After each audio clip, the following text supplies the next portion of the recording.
Social selling tidak lain adalah sebuah upaya untuk membuat agar Anda ngiler, agar Anda kemudian mempunyai desire untuk memiliki barang itu dan akhirnya Anda beli.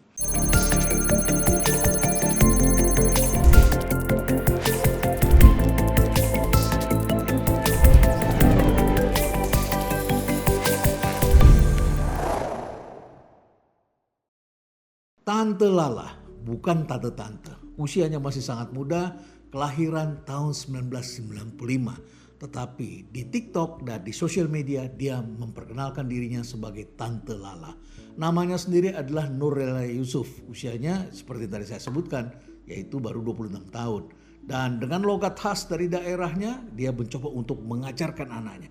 Video itu kemudian menjadi viral karena anak-anak di masa pandemi itu ternyata harus dididik oleh orang tua yang tidak punya pengalaman sebagai guru. Dan tentu saja anaknya mengalami kesulitan pula, yaitu menghafal sesuatu yang kita anggap penting. Dan geramlah si tante ini. Dia bingung anaknya tidak hafal Pancasila. Mengucapkannya pun terbolak-balik. Dan video itu menjadi viral karena ini merupakan gambaran dari semua ibu-ibu yang tidak terbiasa mendidik anaknya. Suddenly kita menyadari memang tidak mudah menjadi guru. Dan Tante Lala kemudian menjadi sangat populer. Dia melakukan engagement lewat sosial media. Inilah yang akan kita bahas karena ternyata engagement di sosial media ini telah melahirkan sesuatu fenomena yang sangat penting bagi kita semua. Sosial media bukan sekedar sebagai suatu media alternatif dari media-media massa yang sudah kita kenal.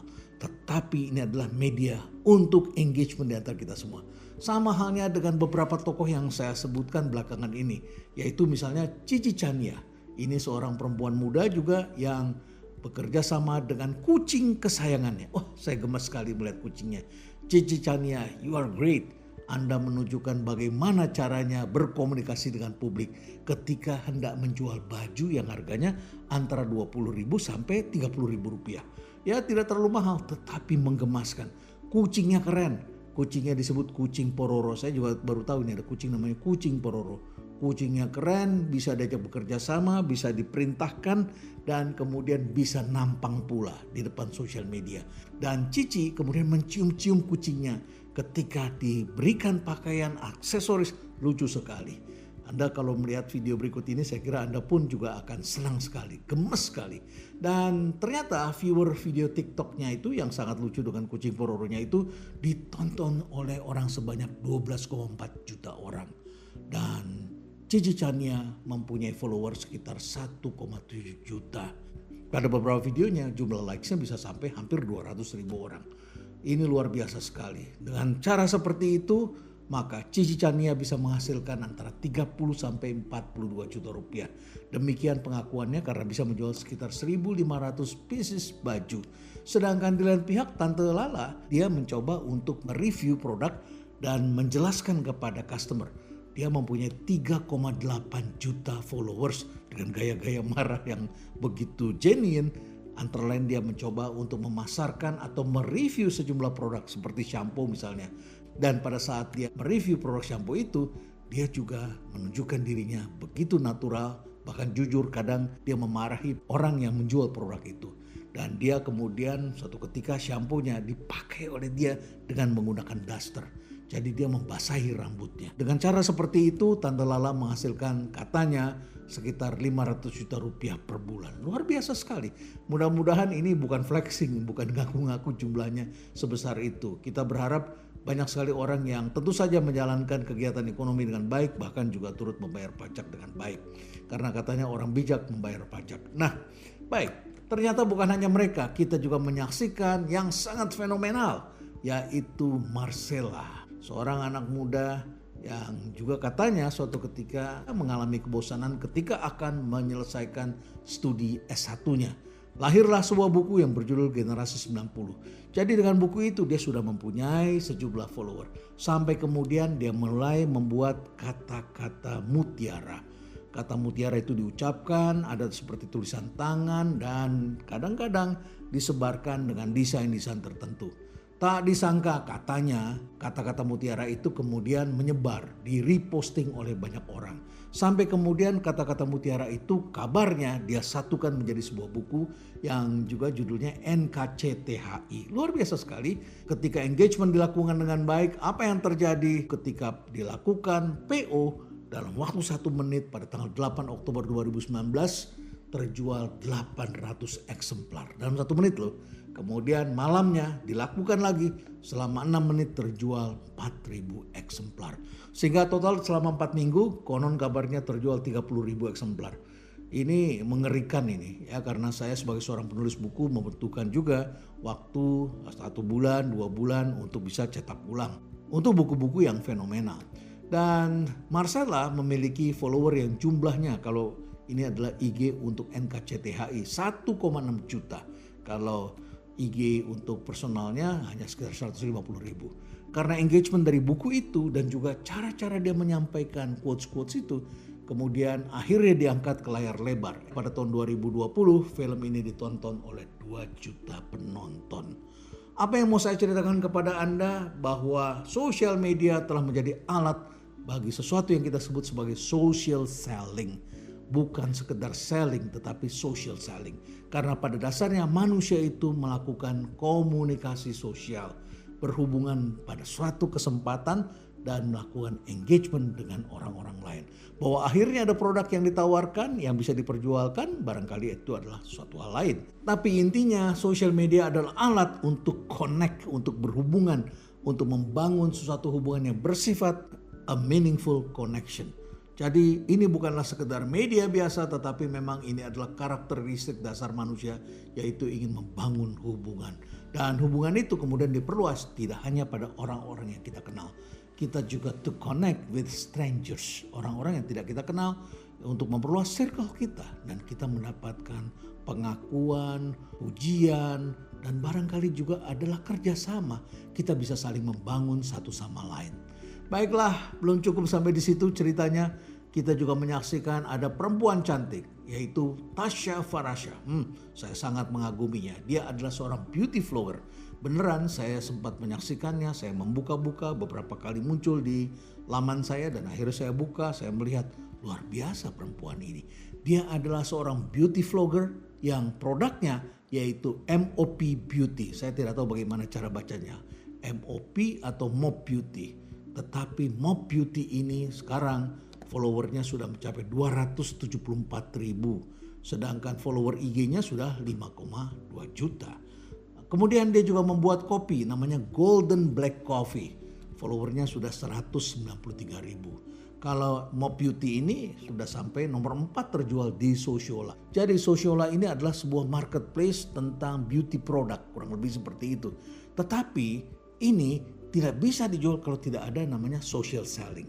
Social selling dilakukan oleh Tasya Farasya dengan baik sekali. Anda bisa lihat video-videonya. Dan salah satunya adalah tentang bagaimana caranya menggunakan beauty product yang tadinya kelihatannya kok begitu tidak bagus, jadinya kurang. Tapi dia bisa memolesnya dan akhirnya kita bisa melihat keren ya. Kurang lebih seperti itulah. Jadi kita melihat bagaimana perempuan-perempuan hebat ini bisa mengangkat dirinya. Tasya Farasya di YouTube-nya penontonnya sampai bisa 4 juta. Viewersnya bahkan dalam beberapa video yang sangat baik itu bisa mencapai sekitar 10 juta. Luar biasa sekali. Pada bulan September 2021 Tasya Farasya telah melaunching make up-nya. Dan make up itu habis dalam 8 jam. Harganya sekitar 150 ribuan. Produknya antara lain berupa bedak, concealer, dan primer. Mudah-mudahan saya tidak salah ini membacanya. Semuanya terjual sekitar 1,3 juta produk bedak. Kan ini mengerikan sekali perempuan-perempuan hebat ini. Mereka tahu bagaimana berkomunikasi. Istilahnya adalah melakukan engagement. Inilah sesuatu yang telah mendisrupsi pasar di Indonesia. Antara dunia yang kita sebut sebagai in-store dengan dunia online. Online pun terbagi dua, ada marketplace, ada social media. Social media pun ada untuk kepentingan jualan, ada untuk kepentingan social selling. Yang mana? Pada dasarnya kita tidak bisa melakukan terpisah-pisah. Karena konsumen hari ini ingin semuanya. Konsumen kita ingin hybrid, ingin offline, ingin online. Dua-duanya. Kalau dia tunggu dari online kelamaan, dia akan pergi ke toko. Kalau di online dia tidak bisa melihat produknya, mencurigakan, dia pergi dulu ke toko. Dia coba, dia cek ukurannya. Tapi kalau diskonnya ada di dunia online, maka dia membeli di dunia online.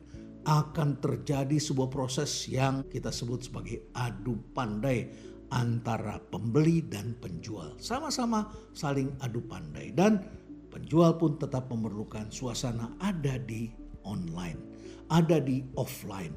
Misalnya di mall, ada kalanya juga kita temui konsumen yang sudah sedikit lebih senior, uangnya banyak. Dia tidak mau berlama-lama, dia tidak mencari diskon, dia tidak mencari deal di sosial media. Dan dia bersedia untuk membayar lebih untuk mendapatkan produk karena impulse buying. Jadi kita juga melihat banyak sekali contoh-contoh lain selain orang-orang yang tadi sangat menggemaskan kita. Dan kita melihat betapa hebatnya mereka melakukan engagement dengan customer. Ada tokoh lain lagi, Angela. Dia dikenal sebagai seseorang yang berjualan menggunakan Instagram. Tetapi bukan hanya di Instagram, dia juga menggunakan toko di salah satu mall. Dia biasa membeli putus produk-produk branded seperti LV, Hermes, Balenciaga, Dior, dan lain sebagainya. Dalam berbagai kesempatan kemudian dia menawarkan lewat Instagramnya. Tentu saja dia menggunakan beberapa nama besar yang sangat populer di masyarakat seperti Jovi Adiguna, Nagita Slavina, Milan Cyrus, dan lain sebagainya. Mereka kemudian menawarkan dan terjadilah semacam lelang. Tentu saja harga akhirnya berada di bawah harga yang ada di toko. Begitulah cara anak-anak muda sekarang mencari pendapatan, luar biasa sekali. Ini para perempuan-perempuan hebat. Tapi masih belum selesai. Masih ada lagi yang namanya Natasha Surya. Dia mempunyai TikTok shop tentang home living and decor. Followernya saat ini sudah 1,4 juta. Luar biasa sekali. Dia melakukan review produk secara jujur. Ya, caranya barangkali itu menimbulkan persepsi bahwa dia sangat jujur, metode bercerita. Dia melakukan engagement seperti itu. Dan karena konsumen percaya, setelah itu kemudian dia umumkan, tanggal sekian saya akan melakukan lelang atau penjualan produk home living. Terjadilah misalnya pada tanggal 14 Maret 2022 yang lalu, total penjualannya selama 2 jam kami mencatat adalah 1,1 miliar rupiah. Wow, luar biasa sekali. Jadi sampai di sini kita sudah melihat bagaimana sosial media merubah kegiatan bisnis dari kaum muda. Mereka tahu persis bahwa konsumen saat ini memang sudah hybrid. Konsumen tentu saja mencari di dunia online. Mereka browsing, cari. Sama seperti kita pergi ke mall, melakukan window shopping, membanding-bandingkan. Hanya bedanya kalau di dunia online kita bisa masukkan apa yang kita sukai untuk sementara begitu ke dalam wish list. Dan tentu saja kalau dibuka untuk publik, karena ada beberapa sosial media yang mengizinkan kalau kita bisa berikan kepada publik. Barangkali adik kakak kita atau keluarga kita atau teman-teman baik kita yang suatu ketika pengen menghadiahi kita. Karena kita rencana mau beli itu, cuman budgetnya belum cukup. Tapi ada orang lain yang bisa lihat karena kita buka, maka kemudian orang bisa menghadiahi kita pada saat kita ulang tahun. Tentu bukan generasi saya. Generasi saya ini caranya dulu tidak seperti itu. Tapi saya sangat suka melihat cara-cara baru yang seperti ini. Nah, inilah yang terjadi sekarang di sosial media dibandingkan dengan apa yang terjadi di marketplace dan di dunia offline. Jadi sekali lagi ada konsumen yang pengen offline, ada konsumen yang pengen online. Tapi hari ini konsumen ingin semuanya, ingin melakukan sesuatu yang hybrid antara offline online. Kalau kelamaan dia pergi langsung ke toko, dia beli, dia cek harganya. Kalau bedanya sedikit ya oke lah, kurang lebih seperti itu. Tetapi kita melihat sekarang ada pendekatan baru dari sosial media yang kita sebut adalah social selling. Lantas bagaimana perbedaannya antara social selling dengan selling? Ini adalah dua hal yang berbeda. Selling itu dilakukan di toko, apakah di IG Shop, di TikTok Shop, atau barangkali di marketplace. Dan seperti yang tadi saya sampaikan kepada Anda, kita menyajikan produk dan produk itu tentu saja terikat dengan ketentuan yang berlaku dari setiap toko. Di situ ada ketentuannya, produknya harus bagaimana. Biasanya kita hanya bisa menyajikan produk seperti itu saja. Jadi kalau sepatu ya udah sepatu saja. Sepatu yang tidak ada kakinya, yang tidak ada celananya. Kalau misalnya kita beli sepatu kan kita coba dulu di kaki kita. Enak gak jalannya, bentuknya lucu atau tidak. Dan di situ ada celana panjangnya, sampai kemana bentuknya kelihatan di sana. Sedangkan untuk foto-foto yang ada di marketplace, kebanyakan adalah benda mati. Dan toko kemudian juga menetapkan sejumlah syarat lain seperti deskripsi mengenai produk atau speknya, kemudian juga tentu saja cara penyimpanan, cara returnya, asuransinya ada atau tidak, kemudian tentu saja adalah garansi dan lain sebagainya. Jadi too much information yang harus disajikan dalam suatu marketplace. Disitulah akhirnya kemudian konsumen melakukan window shopping. Ini berbeda dengan social selling. Social selling ini dilakukan untuk menggerakkan yang di sini, yang di shop tadi, di toko tadi. Sehingga kemudian produknya menjadi hidup. Social selling tidak lain adalah sebuah upaya untuk membuat agar Anda ngiler, agar Anda kemudian mempunyai desire untuk memiliki barang itu dan akhirnya Anda beli. Suka atau tidak suka itu adalah soal keputusan tahap akhirnya. Jadi di situ ada sebuah proses yang kita sebut sebagai proses to connect with people, to engage with future customers. Jadi di sini adalah sebuah gallery, sedangkan di sini adalah sebuah toko, shop. Di shop itu kita jualan, di sini gallery kita menghidupkan produk kita. Maka fotonya juga berbeda. Kalau di sini hanya sepatu saja, di sini ada sepatu dengan ada kaki dan juga ada bagian dari celana si pemakainya kalau dia laki-laki lah, kurang lebih begitu. Jadi di sini adalah sesuatu upaya untuk membangun hubungan yang sifatnya tentu saja adalah merangsang orang untuk membeli, merangsang penjualan. Dan untuk itulah kita bisa menyajikan banyak hal, termasuk misalnya adalah behind the scene. Kita bisa menyajikan quotes, kata-kata yang disukai oleh pelanggan. Kita bisa mengucapkan selamat hari-hari tertentu kepada pelanggan. Kita bisa posting banyak hal agar membuat produk ini menjadi lebih bersahabat dan bercerita. Seperti orang-orang yang tadi saya sebutkan, mereka berkomunikasi dengan jenaka, berkomunikasi dengan begitu hidup antara dirinya dengan customernya. Yang satu menunjukkan tutorial make up seperti apa yang bisa dipelajari oleh orang lain. Jadi disitulah engagement terjadi antara social selling dengan belanja itu sendiri. Jadi social selling sekali lagi adalah praktek penggunaan kanal-kanal sosial media untuk membangun hubungan atau meaningful connection dengan customer, dengan prospek yang nanti akhirnya akan berujung pada penjualan. Jadi sekali lagi social selling ini bukanlah spam, bukan upaya membombardir stranger dengan Twitter, DM, WA dan lain sebagainya yang tidak diinginkan oleh sasaran Anda. Dan ini juga bukan sekedar menambah new contact ke dalam daftar, melainkan upaya untuk menghidupkan penjualan. Seperti apa yang terjadi hari ini, banyak orang yang melihat bahwa social media adalah alternatif, adalah lawan. Para pelaku usaha di bidang media yang sudah kita kenal, kita menyebutnya sebagai media konvensional. Di situ ada editornya, ada wartawannya, ada beragam pihak di sana. Dan tentu saja mereka mempunyai produk-produk seperti surat kabar, majalah, radio, televisi dan sebagainya. Dan sosial media ini seringkali dipandang sebagai suatu ancaman karena ini adalah media alternatif, media citizens. Tetapi bukan seperti itu kita melihatnya. Dalam hal ini kita melihat sosial media adalah pelengkap yang bisa menghidupkan media-media di sini. Ini juga adalah pelengkap bagi produk-produk lain. Jadi kalau Anda mempunyai produk apapun, tidak cukup hanya menaruh di website saja. Tidak cukup ditaruh di marketplace saja. Tidak cukup pula Anda menaruhnya di counter-counter di mall. Tetapi kita perlu juga sosial media di sini untuk membangun engagement dengan pelanggan-pelanggan kita. Dan kita perhatikan saat ini memang Indonesia sangat aktif bersosial media. Tercatat hari ini ada 130 juta orang Indonesia yang melakukan hubungan di sosial media. Artinya sudah sekitar 49% dari populasi kita. Data pemakai internet di Indonesia ini luar biasa sekali. Menurut hasil survei yang dilakukan oleh PayPal, 80% dari sampel yang diwawancara di 7 negara Asia ternyata sudah jualan di sosial media. 92% diantaranya mengaku telah mengalami peningkatan pendapatan dari segi keuangan. Dan yang menarik lagi adalah sebagian besar para pelaku di sosial media ini adalah kaum perempuan yang ingin membangun kemandirian. Sebagian besar muda, kemudian mereka mengalami peningkatan. Menurut McKinsey Indonesia pada tahun 2018 itu ada sekitar 8 billion market belanja di dunia online. Dan 3 billion diantaranya itu adalah berasal dari belanja di social media, bukan di marketplace. Tetapi ada data lain yang dikutip oleh SC Ventures, berasal dari Kementerian Keuangan Republik Indonesia. 64% dari semua yang belanja di dunia online, belanjanya itu katanya dari social media. Jadi sekali lagi ini adalah sebuah proses yang sangat menarik, yang berkembang sangat cepat. Yang perlu saya sampaikan kepada Anda sebetulnya adalah sebuah konsep baru, yaitu social selling. Ini adalah sebuah upaya untuk menghidupkan penjualan. Siapapun yang melakukan upaya penjualan membutuhkan yang disebut upaya engagement ini. Mengapa ini menjadi penting? Tidak lain adalah karena marketing yang hebat itu tidak boleh dirasakan audiens sebagai jualan. Demikian kata Tom Fishburne.